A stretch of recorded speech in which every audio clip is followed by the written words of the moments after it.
Hello வணக்கம். இன்னைக்கு நம்ம சேனல் என்ன பார்க்க போறோம் அப்படின்னா பீட்சா பண்ண போறோம்.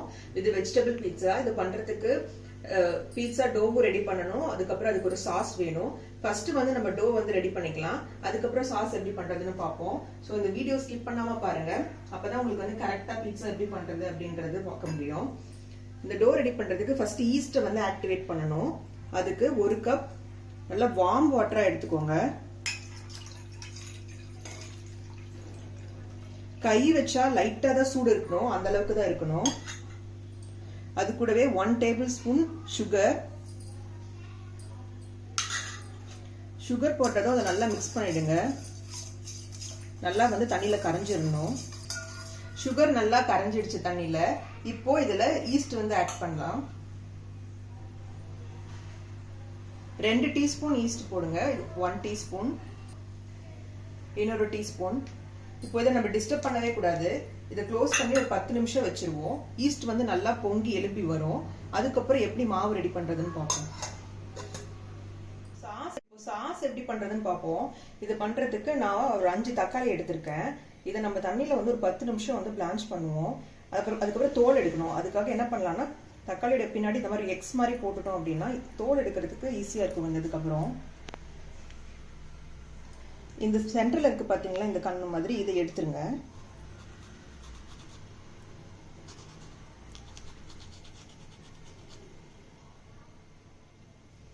இது கூடவே ஒரு பெரிய வெங்காயத்துல பாதி இருந்தா போதும்.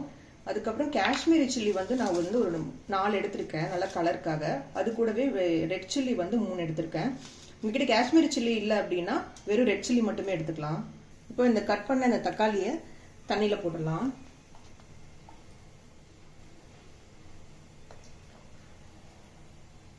இது வந்து ஒரு 5ல இருந்து ஒரு 8 நிமிஷம் நல்லா கொதிக்கட்டும். இது கூடவே வந்து இந்த பெரிய வெங்காயம் இருக்குல்ல, அது கூட காஷ்மீரி சில்லியும் ரெட் சில்லியும் இது கூடவே போட்டுருங்க. இது நல்லா வந்து ஒரு 5ல இருந்து 8 நிமிஷம் நல்லா கொதிக்கணும். ஒரு 8 நிமிஷமா கொதிச்சுட்டு இருக்கு, போதும். இப்போ நம்ம இதை வந்து ஸ்டவ் ஆஃப் பண்ணிடலாம். ஆஃப் பண்ணிட்டு நல்லா ஆற வச்சுட்டு அதுக்கப்புறம் தோல் எடுக்கலாம்.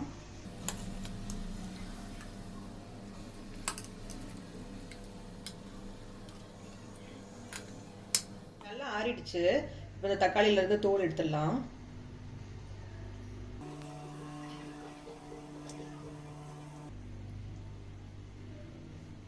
இது அப்படியே ஒரு மிக்சர் ஜார்ல போட்டுக்கோங்க.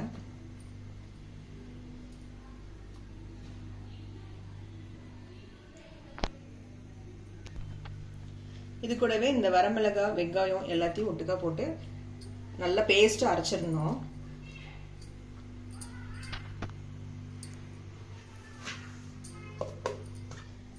நல்லா இந்த மாதிரி ஸ்மூத்தா வந்து அரைச்சிடணும். இப்போ இந்த சாஸ் எப்படி பண்றதுன்னு பார்ப்போம். ஒரு கடாய் வச்சுக்கோங்க. 1 டேபிள் ஸ்பூன் ஒரு 1 டேபிள் ஸ்பூன் பட்டர் போட்டுக்கோங்க. பட்டர் நல்லா உருண்டதுக்கு அப்புறம் சின்ன சின்னதா கட் பண்ணி வச்ச பூண்டு,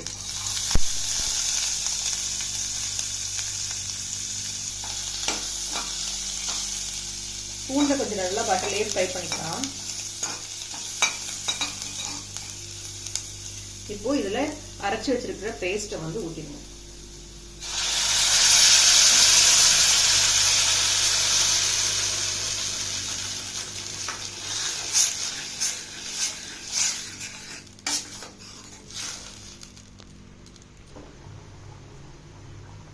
இது கொதிச்சுட்டு இருக்கும் போதே இதுக்கு தேவையான அளவு உப்பு,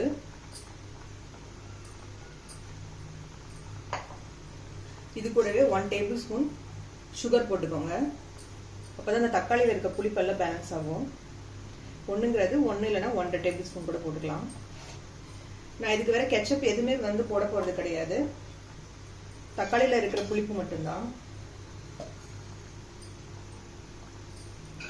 நல்லா மிக்ஸ் பண்ணலாம்.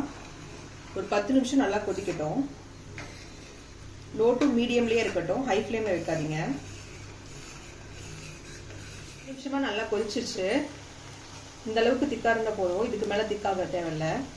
இப்போ இது கூடவே 1/2 லெமன் ஜூஸ் வந்து நம்ம விட்டுக்கலாம். பீட்சா சீசனிங் வந்து ஆட் பண்றேன். இது போட்டீங்கன்னா நமக்கு நல்ல இந்த கடையில வாங்குற அந்த ஃபிளேவர் வரும். இது இல்லை அப்படின்னா ஸ்கிப் பண்ணிடுங்க. வீட்டில் சில்லி ஃப்ளேக்ஸ் இருக்குன்னா அது மட்டும் போட்டால் கூட போதும்.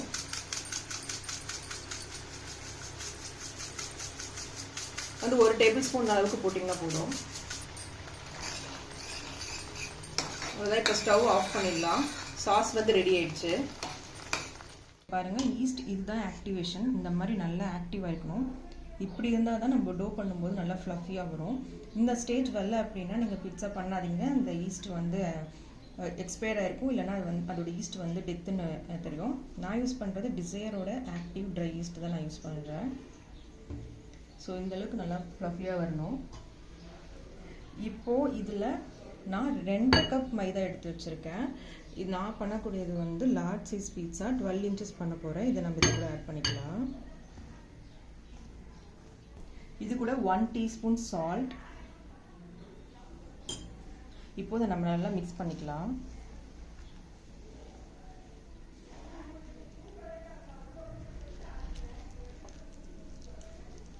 பாருங்க, ட்ரையாக இருக்குது. ஸோ தண்ணி வந்து ஆட் பண்ணிக்கலாம்.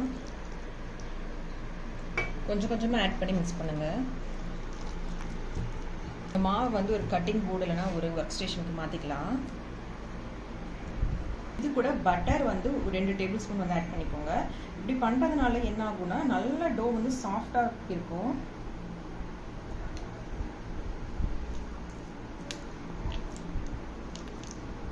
இந்த ஸ்டெப் தான் ரொம்ப இம்பார்ட்டன்ட். என்ன பண்ண போகிறோம், நல்லா இப்படி ஸ்ட்ரெச் பண்ணி நம்ம நீட் பண்ண போகிறோம். இது வந்து ஒரு 5 மினிட்ஸ்க்கு நல்லா பண்ணுங்க. இப்படி பண்ணும்போதே உங்களுக்கு டிஃப்ரென்ஸ் நல்லா தெரியும். நல்லா வந்து டோ சாஃப்ட் ஆகிட்டே வரும்.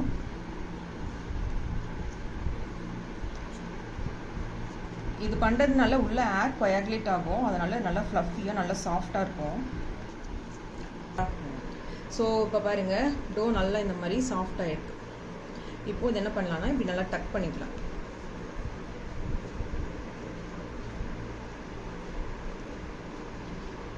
டக் பண்ணிவிட்டு பேக் சைடு வந்து இப்படி க்ளோஸ் பண்ணுற மாதிரி. ஓகே, ஸோ நம்மளோட பீட்சா டோ வந்து ரெடி. இப்போ இதை நம்ம பவுலில் போட்டு ஆயில் க்ரீஸ் பண்ணிக்கலாம். மேலே ட்ரை ஆகாமல் இருக்கணும். ஸோ அதனால் கொஞ்சமாக ஆயில் போட்டுடலாம். எல்லா சைடும் அப்ளை பண்ணிடலாம்.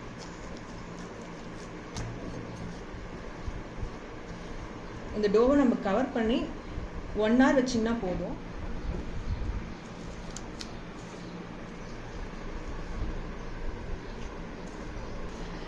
இப்போ நம்ம கவர் பண்ணிவிட்டு இது அப்படியே ஒரு வார்மான பிளேஸில் வச்சுருங்க.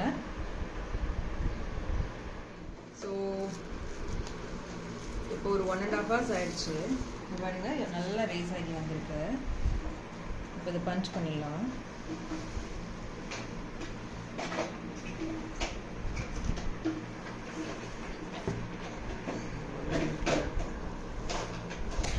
ஸோ இப்போ இந்த டோ எடுத்துட்டு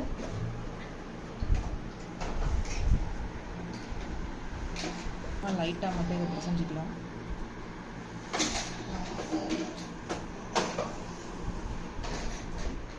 லைட்டாக மைதா போட்டுக்கலாம். ஸோ இப்போது இந்த பால் வந்து நம்ம லைட்டாக ரோல் பண்ணிவிட்டு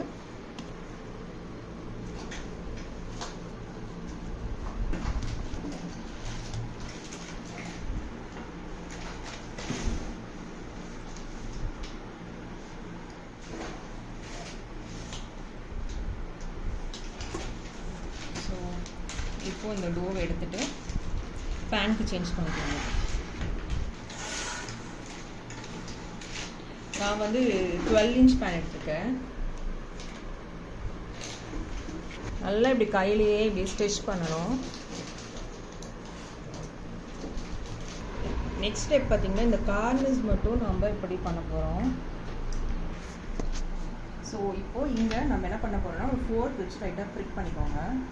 இல்லைனா ஃப்ளஃபியாக வந்துடும். அதனால் நெக்ஸ்ட் நம்ம செஞ்சு வச்சுருக்கிற சாஸ் அப்ளை பண்ணிக்கலாம்.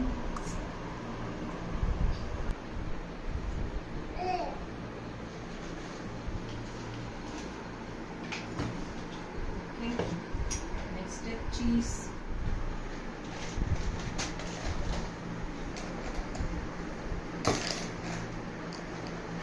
நெக்ஸ்ட் வெஜிடபிள்ஸ் போட்டுக்கலாம். நான் வந்து மஷ்ரூம், பெல் பெப்பரில் எல்லோ, ரெட், க்ரீன், கொஞ்சம் ஆனியன், பேபி கார்ன்ல எடுத்துருக்கேன். நீங்கள் பன்னீர் வேணும்னாலும் அதுக்கு இதுவே ஆட் பண்ணிக்கலாம்.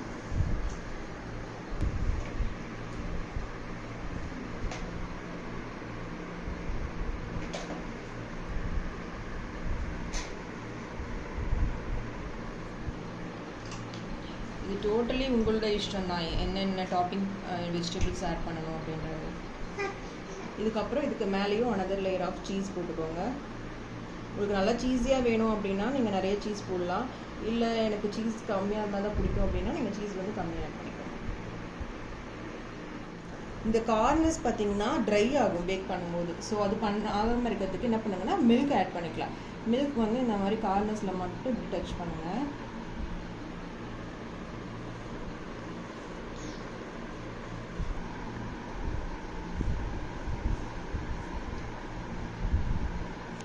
இதுக்கு மேலே கொஞ்சமாக நம்ம சில்லி ஃப்ளேக்ஸ்,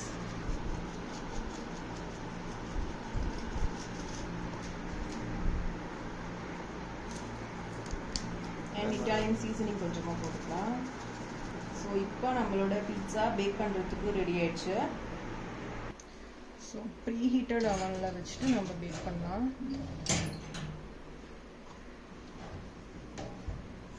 ஸோ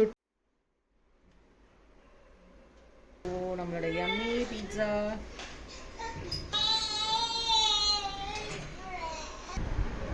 ஸோ நல்லா இந்த மாதிரி வந்து சைட்ஸும் வந்து பேக் ஆகிருக்கும். சீஸ் ஃபுல்லாக மெல்ட் ஆகிருக்கு, வெஜ்ஜீஸும் நல்லா குக் ஆகிருக்கு. ஸோ இப்போ நம்ம கட் பண்ணிடலாம். ஸோ இப்போ நம்ம வந்து கட் பண்ணிடலாம்.